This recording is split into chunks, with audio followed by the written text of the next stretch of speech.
මොනවද මූවි එක ගැන හිතන්නේ? එලියට එනකොට බොහොම දුකක් දැනුණා, ඔළුවට පොඩි බරක් දැනුණා.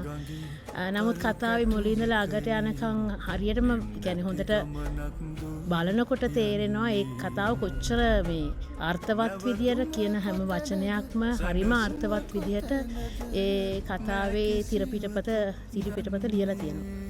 මම හිතන්නේ සාමාන්‍ය කතාවක් තේරුම් ගන්නට වඩා වැඩි උත්සාහයක් දරලාද තේරුම් ගන්න ඕනේ නැත්නම් සාමාන්‍ය කතාවේ කියවෙන එකට වැඩිය වෙනත් දෙයක් තියෙනවද කතාවේ? මෙහෙමයි දැන් කතාවේ නම රිවර්ස්ටන්නේ.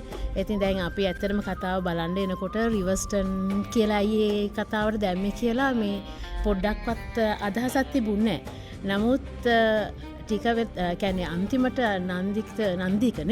නන්දික රිවර්ස්ටන් කියන ගමේ නමේ තේරුම කියන වෙලාව වෙනකොට එයා ඒ දුන්නා ඒ අර්ථකථන ඒ වගේ අර්ථකථන මුල ඉඳන් මේ කතාවේ තිබුණා. ඉතින් පොඩ්ඩක් මේ වගේ කතාවක් බලන්න එනකොට ඒ මුල ඉඳලම ඒ වගේ ඒ අර්ථකථන ගැන පොඩ්ඩක් අවධානයෙන් හිටියම කතාව ගැඹුරට යනකම් තේරුම් ගන්න පුළුවන් කියලා මට හිතෙනවා. ඔව් මම හිතන්නේ අනිකේ මම හිතන්නේ ජාත්‍යන්තර සම්මාන පවා ලබාගෙන තියෙන මූවි එකක්. ඉතින් ඒක දැනගෙනද හිටියේ ජාත්‍යන්තර සම්මාන ලබා ගත්තා කියලා? නෑ.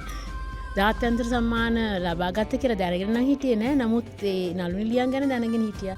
ඒගොල්ලන් රංගපාලා තියෙන මේ චිත්‍රපට දැකලා තියෙනවා, ටෙලි නාට්‍ය දැකලා තියෙනවා.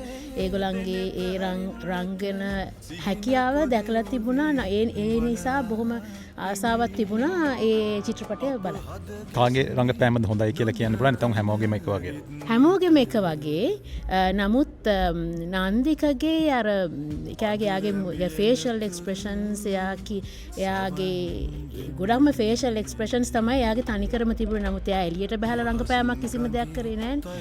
නමුත් එයාගේ ෆේෂල් එක්ස්ප්‍රෙෂන්ස් හරි ඉහළයි. නැති ගමනක් දූ යන්නේ මූවි එක ගත්තොත් මේක තනිකරම ජිප් එකක් ඇතුලේ තමයි මූවි එක යන්නේ. ඉතින් ඒක වෙනස් අත්දැකීමක්ද කොහොමද අපේ ලංකාවේ මූවිස් වලට වඩා අනික් මූවිස් වලට වඩා මොකද්ද තියෙන වෙනස?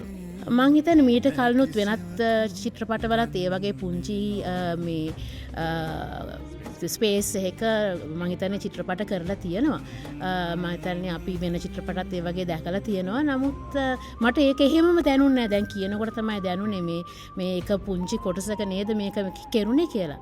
නමුත් අර ගොඩක් අර හැමෝගෙම ෆේෂල් එක්ස්ප්‍රෙෂන් සහ ඒ කියපු සෑම වචනයක්ම පිටිපස්සේ විශාල අර්ථයක් තිබුණා කියන එක මට මුලින් ඉඳලා දැනුණා.